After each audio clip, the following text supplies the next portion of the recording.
Il est 6h presque 18, c'est RD en direct qui se poursuit. On va vous parler maintenant d'un salon de l'emploi nouveau genre. Jusqu'au 28 mars, les chercheurs d'emploi peuvent participer au eFairJob. C'est le premier salon virtuel de l'emploi du Canada. Jean-Philippe Vautier, vous allez d'ailleurs nous montrer un petit peu en quoi ça consiste, là, le principe. Ben oui, en fait, c'est exactement la même chose qu'un salon de l'emploi qu'on est habitué de voir, si vous voulez, on se promène et tout, sauf que maintenant, on n'a pas besoin de mettre sa cravate, on peut y aller directement de la maison. Vous allez sur efairjob.com, le site est évidemment référencé sur notre site web, et vous choisissez votre région, où est-ce que vous voulez donc trouver votre emploi. On sélectionne par exemple Québec dans ce cas-ci, et vous vous promenez par exemple dans différentes sections, donc que ce soit l'administration, que ce soit l'industrie, et vous vous promenez dans ce salon-là. Tous les exposants ont donc une surface, si vous voulez, une surface virtuelle, et vous pouvez vous promener à l'intérieur de ces exposants-là, aller les rencontrer, aller leur poser des questions, aller voir les emplois qui sont offerts par ces gens-là, et vous pouvez aller même visiter leur site. Donc, vous voyez, c'est un salon qui est extrêmement complet, et c'est surtout que l'effort pour visiter tous les kiosques, ben, c'est à peu près nul, parce qu'en fait, ça se fait de son salon, ça se fait de son simple ordinateur. clic, quoi. Ah oui, ben oui, absolument. Merci Jean-Philippe. Plaisir. Et pour nous en parler davantage de ce salon qui est accessible, soit dit en passant, jour et nuit, je reçois Hakim Chic, il est président de Voice Job Inc. C'est lui qui a lancé cette idée, ce eFairJob. Monsieur Chic, bonjour. Bonjour. Alors, quand on m'a parlé de ça, ce premier salon virtuel, je vous avoue que de prime abord, j'avais un petit peu de difficulté à m'imaginer ce que c'était. C'est vraiment complètement différent de ce que peut proposer, par exemple, JobBoom. Là. Exactement, c'est un marché différent aussi. C'est le Web 2.0, donc les technologies interactives qu'on peut mettre au service de la population, au service des usagers, des employeurs, pour créer une interactivité entre les gens, peu importe la proximité. C'est-à-dire que moi, je pourrais visiter les entreprises qui sont à Vancouver en ce moment, je pourrais visiter les entreprises qui sont en région, au Québec. Donc, les problèmes de recrutement qu'on peut rencontrer en région peuvent être grandement aménuisés en ayant un kiosque, un exemple, à Montréal, et venir recruter le personnel à Montréal. Est-ce qu'il y a beaucoup d'employeurs qui se sont inscrits, qui sont représentés dans ce premier salon virtuel de l'emploi? Il y a à peu près une centaine d'entreprises qui ont manifesté leur intérêt, qui sont avec nous pour le premier salon de l'emploi virtuel au Canada. Des grandes entreprises, on parle de CAE, on parle de Bell Canada, Sun Life, un partenaire national, Randstad, sont là avec nous depuis le départ, donc c'est vraiment intéressant. Power Corporation du Canada est avec nous, donc c'est vraiment des entreprises de renom qui sont là pour recruter des candidats.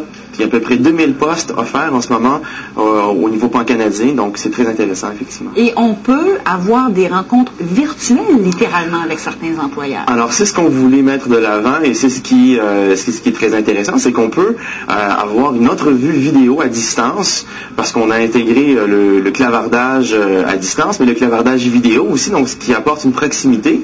Les entreprises sont assez excitées avec cet élément-là, de pouvoir communiquer directement de façon synchrone avec les usagers, peu importe la distance. Alors oui, effectivement, c'est la possibilité. On a avantage d'être assez habile avec les nouvelles technologies quand même. Mais c'est assez simple, c'est user-friendly, comme on dit, et c'est ce qui permet justement aux candidats de se faire valoir aussi son profil, peu importe où il est au Canada. Qu'est-ce qui vous a fait penser à ça? Comment c'est né, cette idée-là, ce concept? En réalité, on est des entrepreneurs. Hein? On a démarré l'entreprise il y a 5 ans à peu près. On n'a pas arrêté d'innover sur le marché avec le CV vidéo, avec le speed jobbing. On est arrivé avec cette idée-là en faisant plusieurs salons et en voyant justement qu'il y avait un problème de proximité. C'est-à-dire que si moi je viens au Salon de l'emploi de Montréal, c'est une belle organisation parce que c'est gros, sauf que je ne peux pas voir les emplois de Vancouver. Je ne pourrais pas voir les emplois en région non plus.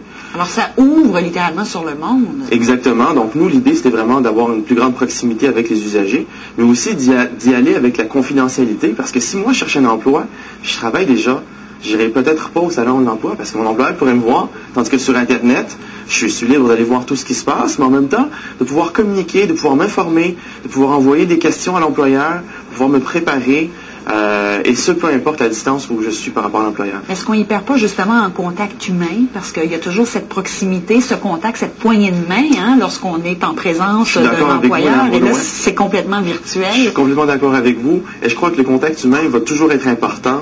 on est les premiers à admettre le contact humain, va définir justement si il y a une embauche ou il n'y a pas d'embauche. Et ce contact-là va avoir lieu, c'est-à-dire que le salon virtuel de l'emploi n'est pas utilisé pour engager quelqu'un, mais pour présélectionner quelqu'un. En entrevue? En entrevue, et pour dire, bon, c'est un profil qui m'intéresse, peu importe où il se situe. Vous savez, dans le contexte économique qu'on se situe au Canada aujourd'hui, le boom en Alberta et au Québec, la sensation que l'Alberta vit en ce moment de trouver un employé pour travailler au Tim Hortons, il n'arrive pas à faire ça. On commence à le vivre au Québec. C'est-à-dire que il y a des pénuries de main-d'œuvre dans tous les secteurs. Il y a des pénuries d'employés et les employés sont de plus en plus exigeants. Donc, alors, on a mis des outils à la disposition de la population pour pouvoir faire valoir leurs emplois pour les entreprises, mais aussi faire valoir leur profil en tant que candidat. Est-ce que c'est gratuit pour les chercheurs d'emploi pour s'inscrire, participer? Oui, c'est tout à fait gratuit pour les candidats. On les incite même à mettre leur portfolio en ligne, de mettre les photos de leur réalisation, les liens URL maintenant vers leur réalisation web s'ils en ont, leur projet, les références d'employeurs. Et pour les employeurs, il y a un frais minime aussi pour pouvoir participer à l'événement. Alors, c'est 24 heures sur 24? Oui, effectivement. Et ça se déroule jusqu'au 28 mars, mais on va faire une extension jusqu'au 15 avril pour justement permettre, c'est la première fois que ça se passe au Canada, donc nous-mêmes, on est en train d'équivaloir, et là, il y a beaucoup de demandes des candidats. Il y a eu, dans 2 semaines, il y a eu 15 000 personnes inscrites. 15 000? Oui, donc d'inscription. Donc ça veut dire qu'on a à peu près 100 000 passages en 2 semaines, ce qui est intéressant pour une première. Et c'est pour ça qu'on veut l'extensionner jusqu'au 15 avril. Un beau succès finalement. Oui. Monsieur Gic, merci d'être passé nous voir ce matin. Je vous remercie énormément. Je l'espère. Je vous espère qu'à vous. Au revoir. Au revoir.